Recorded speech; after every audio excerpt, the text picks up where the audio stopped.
ابن رحمانی ہے. نام لینا رہتے ہیں نام رہتے نہیں نام آ گئے سارے نام پڑھوں گا. ہاں ہاں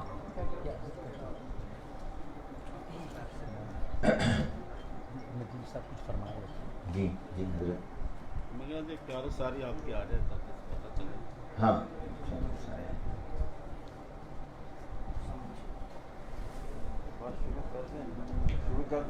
شروع کریں جی. یہ ہو گیا ابھی. اچھا ٹھیک. اچھا دیکھو بھی اگر کوئی صحافی حضرات یا کوئی اور رہتے ہیں باہر تو ان کو بلا لیں اندر. بس جب مظہر آ گئے تو پھر گویا کوئی مخفی نہ رہا. اور جاوید بن کے آ گئے. ہاں ابوا بنو آگے آ جائیں جی.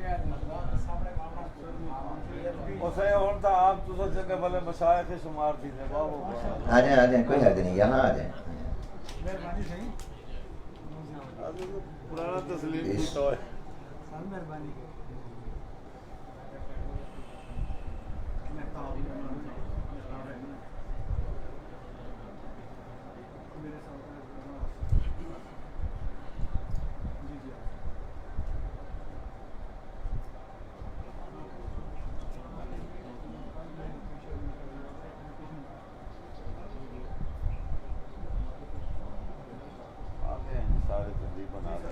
کر دیں شروع جی. شروع کریں. بسم اللہ. بسم اللہ الرحمن الرحیم. نحمده ونصلی ونسلم علی رسولہ الکریم. اما بعد. عالمی مجلس تحفظ ختم نبوت پاکستان کے مرکزی دفتر ملتان میں آج بتاریخ 3 ستمبر 2020 بروز جمعرات بعد نماز ظہر اہل سنت والجماعت کی نمائندہ تنظیموں، ممتاز علماء کرام، مشائخ اعظام، دینی مدارس و جامعات کے سربراہ، وکلاء، تاجر رہنماؤں اور اہم شخصیات کا ایک نمائندہ اجلاس ہوا. یہ اجلاس مجھ محمد حنیف جالندھری، ناظم اعلیٰ وفاق المدارس العربیہ پاکستان کی زیر صدارت منعقد ہوا، اور اس اجلاس میں جماعت اہل سنت پنجاب کے ناظم اعلیٰ علامہ محمد فاروق خان سعیدی صاحب، عالمی مجلس تحفظ ختم نبوت پاکستان کے عالمی رہنما حضرت مولانا اللہ وسایہ صاحب، مرکزی جمعیت اہل حدیث پاکستان کے ممتاز رہنما علامہ سید خالد محمود ندیم صاحب،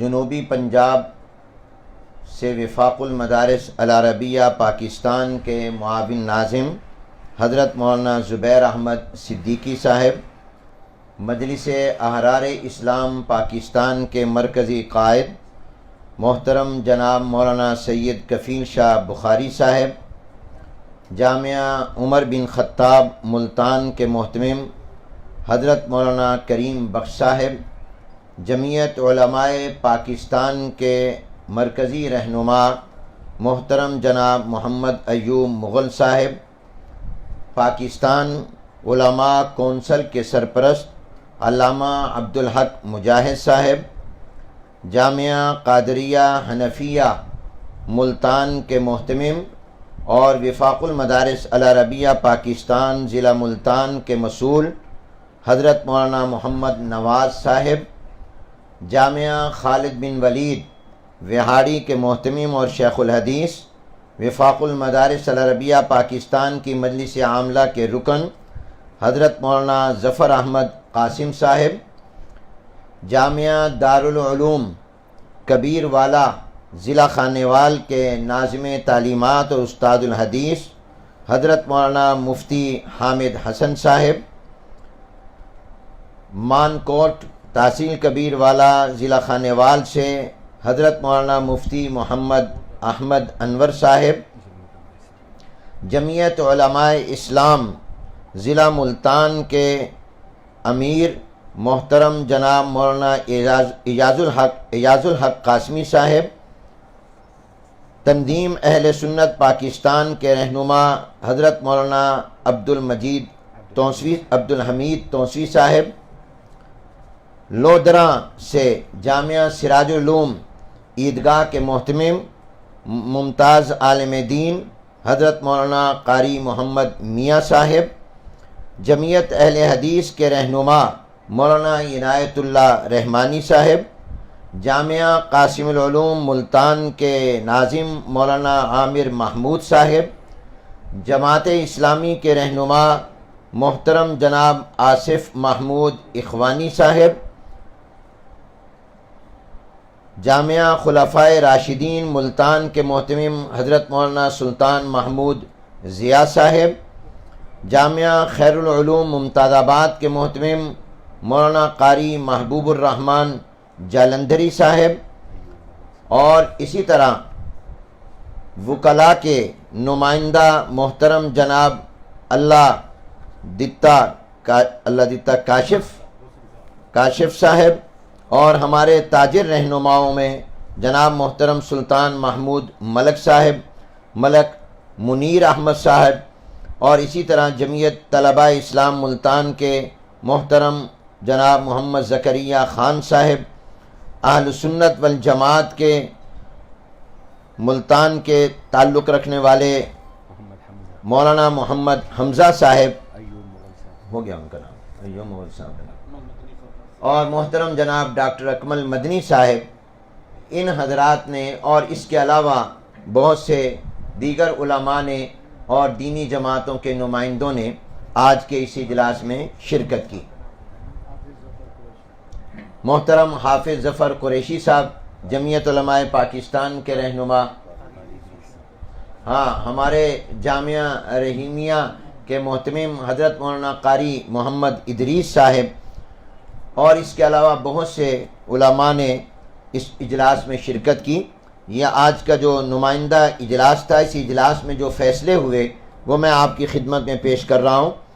اہل سنت کے تمام مکاتب فکر، نمائندہ تنظیموں، مرکزی جامعات اور اہم شخصیات کے اس اجلاس کے اعلامیے میں یہ بات طے کی گئی ہے کہ 4 ستمبر یعنی کل آنے والا جمعۃ المبارک پورے ملک میں یوم مدح صحابہ کے طور پر منایا جائے گا انشاءاللہ۔ ملک بھر کے تمام خطباء کل اپنے جمعے کے خطبات میں جناب نبی کریم صلی اللہ علیہ وسلم کے صحابہ کرام کی عظمت و ناموس اور ان کی مدح و منقبت پر روشنی ڈالیں گے، اور اس کے ساتھ ساتھ ان تعلیمات پر بھی روشنی ڈالیں گے جو سرور کائنات جناب نبی کریم صلی اللہ علیہ وسلم نے اپنے صحابہ کی توہین اور گستاخی کرنے والوں کے بارے میں ارشاد فرمائے ہیں۔ آج کے اس اجلاس میں مطالبہ کیا گیا کہ صحابہ کرام کی شان میں گستاخی کرنے والے عناصر کو فوری طور پر گرفتار کر کے نشان عبرت بنایا جائے، اور جن جن جلوسوں اور مجالس میں گستاخی کا ارتکاب ہوا ہے ان کے لائسنس اور ان کے پرمٹ منسوخ کیے جائیں۔ صحابہ کرام اور اہل بیت کی عزت و ناموس کے تحفظ کو یقینی بنانے اور توہین کے راستے کو روکنے کے لیے ملک میں موجود پہلے سے جو قوانین ہیں وہ غیر مؤثر ہیں، ان قوانین کو مؤثر بنایا جائے، اور اسی غرض کے لیے جو پنجاب اسمبلی نے متفقہ طور پر تحفظ بنیاد اسلام بل منظور کیا، اس کو گورنر نے روکا، وزیر اعلیٰ پنجاب نے روکا ہے، اس کو فوری طور پر نافذ کیا جائے، اس پر دستخط کیا جائیں، اور اگر اس میں کوئی معقول تحفظات ہیں تو علماء کی مشاورت کے ساتھ ان تحفظات کو دور کیا جائے اور اس کا حل نکالا جائے۔ تمام مکاتب فکر کے رہنماؤں نے آج کے اس اجلاس میں حکومت کو فرقہ واریت کو ہوا دینے اور گستاخی کے بڑھتے ہوئے واقعات کا ذمہ دار قرار دیتے ہوئے حکومتی صفوں میں موجود ایسے عناصر کی نشاندہی اور انہیں عہدوں سے برطرف کرنے کا مطالبہ کیا جو شرپسند گستاخان صحابہ کی پشت پناہی کر رہے ہیں۔ علماء کرام نے وطن عزیز کے ریاستی اداروں سے قومی سلامتی اور ملی وحدت کو بچانے اور اس کے تحفظ کے لیے کردار ادا کرنے کی بھی دعوت دی۔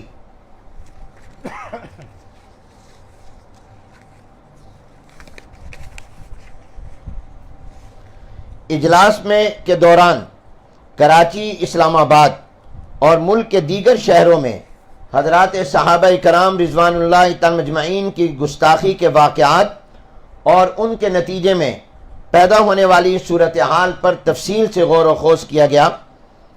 اجلاس میں شامل کرام اور نمائندہ شخصیات نے یہ کہا کہ اس وقت جوش سے زیادہ ہوش سے کام لینے کی ضرورت ہے۔ وطن عزیز کو عدم استحکام سے جو قوتیں دوچار کرنا چاہتی ہیں ہم متحد ہو کر ان کی سازش کو ناکام بنائیں گے۔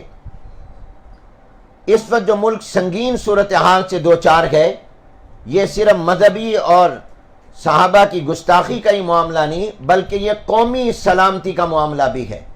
اس لیے ہماری قومی سلامتی کے اداروں کو عملی طور پر اپنا کردار ادا کرنا چاہیے، اور آج کے اس اجلاس میں ان تمام سنگین واقعات پر حکومت کی مجرمانہ خاموشی کی شدید الفاظ میں مذمت کی گئی، اور اب تک حکومت کی طرف سے کوئی ایسی کارروائی نہیں ہوئی جس پر اطمینان کا اظہار کیا جا سکے۔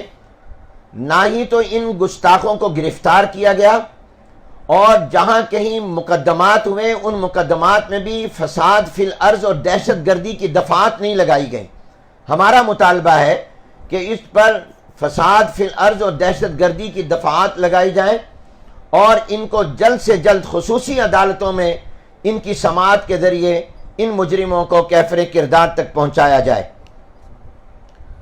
جناب نبی کریم صلی اللہ علیہ وسلم کے صحابہ کرام سیدنا صدیق اکبر اور سیدنا امیر معاویہ رضی اللہ تعالی عنہما کی شان میں اور ازواج مطہرات کی شان میں گستاخی اور توہین ناقابل برداشت ہے۔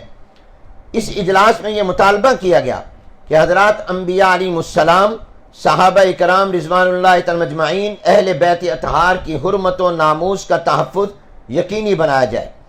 مقدس شخصیات کی توہین کی سزا کا موجودہ قانون ناکافی ہونے کی وجہ سے اس میں ترمیم کی جائے اور اسے مزید سخت کیا جائے۔ گستاخی کے مرتکب مجرموں کو فوراً گرفتار کر کے قرار واقعی سزا دی جائے۔ فرقہ وارانہ منافرت کے اسباب پر غور و خوض کر کے ان اسباب کا سد باب کیا جائے، اور فرقہ پرستوں کے خلاف غیر جانبدارانہ کارروائیاں کی جائیں۔ ان تمام صورتحال کا جائزہ لینے کے بعد آج کے اس اجلاس میں ایک کمیٹی بھی بنائی گئی جو اجلاس میں پیش آمدہ تمام تجاویز کی روشنی میں آئندہ کا لاہ عمل طے کرے گی، اور اس کمیٹی کے کنوینر جماعت اہل سنت پنجاب کے ناظم اعلیٰ علامہ محمد فاروق خان سعیدی صاحب ہوں گے۔ ان کے معاون جمعیت علماء پاکستان کے رہنما محمد ایوب مغل ہوں گے، اور ڈپٹی کنوینر مرکزی جمعیت اہل حدیث کے رہنما علامہ سید خالد محمود ندیم ہوں گے، اور اس کے رابطہ سیکریٹری حضرت مولانا زبیر احمد صدیقی صاحب ہوں گے۔ یہ کمیٹی میں آج کے اجلاس میں موجود تمام جماعتوں کے نمائندے ان کے ذمہ داروں سے لے کر اس کا حصہ بنائیں گے، اور سرپرست اعلیٰ محترم قاری محمد علی دلندری صاحب کو متفقہ طور پہ چنا گیا ہے۔ میں اس کمیٹی کا خادم ہوں گا۔ یہ متفقہ سب کے ہیں، پورا ڈویژن سے لوگ ہیں۔ میں آپ میڈیا کا شکر گزار ہوں۔ مجھے امید ہے کہ آپ کے ذریعے ہماری آواز ارباب اقتدار تک بھی پہنچے گی اور ارباب اختیار تک بھی پہنچے گی۔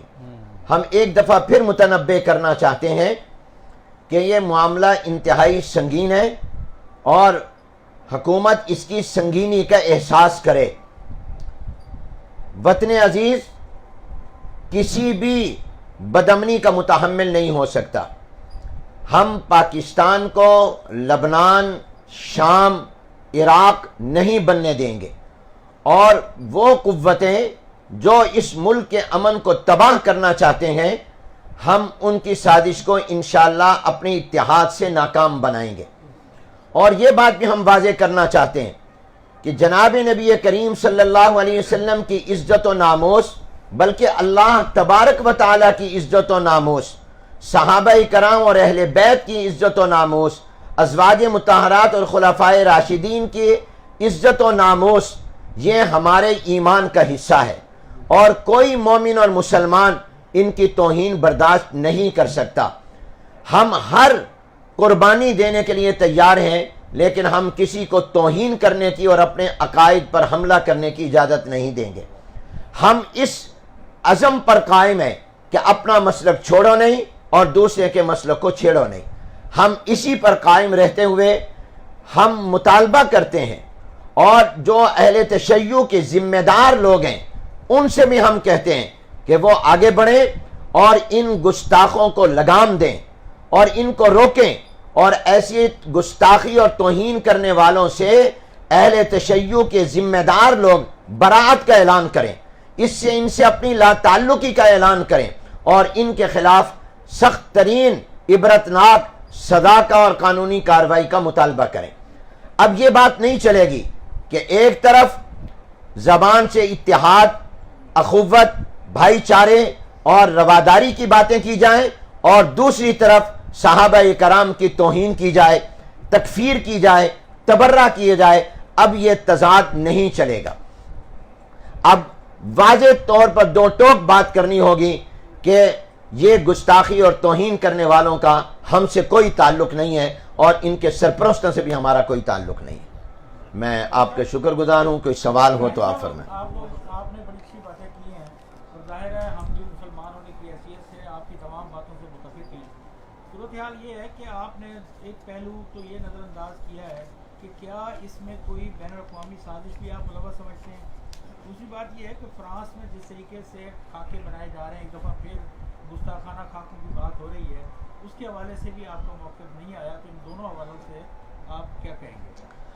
بہت اچھا آپ نے سوال کیا۔ ہم یہ سمجھتے ہیں کہ پاکستان کو غیر مستحکم کرنا، پاکستان کے امن کو تباہ کرنا، اس کی سلامتی کو خطرات سے دوچار کرنا، یہ پاکستان دشمن قوتوں کا ایجنڈا ہے۔ وہ ملک کے اندر بھی ہیں، وہ علاقائی بھی ہیں، اور وہ عالمی بھی ہیں۔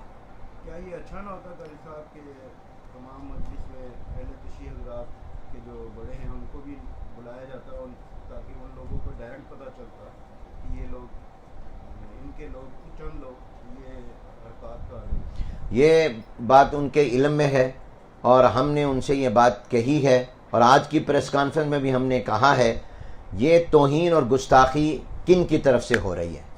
ظاہر ہے کہ یہ جو جن کی طرف سے ہو رہی ہے وہ اپنے آپ کو ایک مکتب فکر سے جوڑتے ہیں۔ اس مکتب فکر کی یہ ذمہ داری ہے کہ وہ ان کو روکیں اور ان سے اعلان برات کریں۔ جب تک وہ ان سے اعلان برات اور لا تعلقی کا اعلان نہیں کرتے، اس وقت تک ہمارے لیے ان کے ساتھ بیٹھنا مشکل ہوگا۔ اسی طرح جو فرانس میں ایک دفعہ پھر جناب نبی کریم صلی اللہ علیہ وسلم کے توہین آمیز خاکے شائع کیے گئے، ہم اس کی مذمت کرتے ہیں، اور OIC سے جو ایک بالکل کہنا چاہیے کہ ڈیڈ ادارہ بن چکا ہے، اس سے مطالبہ کرتے ہیں کہ وہ اپنے اندر جان پیدا کرے اور ان کو روکیں، اور عالمی قوتوں کو اگر واقعتاً وہ کیا امن کے لیے مخلص ہے تو ایک ایسے قانون کی ضرورت ہے جس کی روح سے کسی بھی نبی اور پیغمبر کی توہین، کسی بھی آسمانی کتاب کی توہین، اور کسی بھی آسمانی مذہب کی توہین، اور کسی بھی مقدس شخصیات کی توہین کو قابل تعزیر جرم قرار دیا جائے۔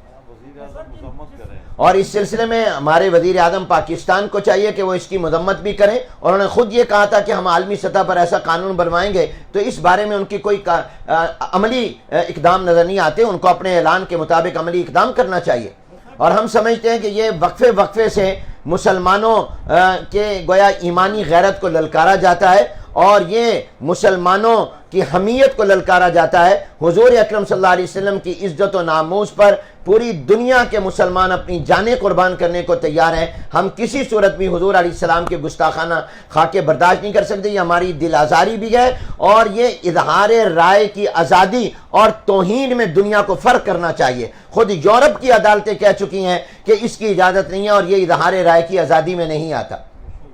سر جو گستاخی کی جس نشاندہی آپ کر رہے ہیں گستاخی کرنے والوں کی، ان کو تو ملک سے فرار کرا دیا گیا ہے، یہ فرار ہو گئے ہیں، ان کے بارے میں کیا موقف ہے؟ یہ دونوں طرح کی اطلاعات ہیں. ایک یہ بھی ہے کہ ان کو فرار کیا گیا، یہ کہ یہاں پر ہیں اور فرار کی خبر چلائی گئی تاکہ ان کی گرفتاری، یہ گورنمنٹ کی ذمہ داری ہے. اگر حضور علی اسلام آباد میں حکومت کے گویا کیپٹل میں ان کی ناک کے نیچے جس شخص نے سیدنا صدیق اکبر رضی اللہ تعالیٰ کی توہین کی ہے، اگر وہ ملک میں موجود ہے تو اب تک اس کو گرفتار کیوں نہیں کیا گیا؟ اس کو جلد سے جلد گرفتار کیا جائے، ورنہ ہم سمجھیں گے کہ حکومت امن کے بجائے خود اس ملک میں فساد چاہتی ہے. اور اگر وہ ملک سے فرار ہو چکا ہے تو اس کو واپس لایا جائے. پھر الگ کریں. جزاک اللہ، بہت شکریہ. ان قریب انشاءاللہ ملتان میں تینوں مکاتب فکر پر مشتمل یہ رابطہ کمیٹی ان قریب ملتان میں کسی عوامی مقام پر ایک عظیم الشان مقام صحابہ کانفرنس کے انعقاد کا اعلان کرے گی. انشاءاللہ.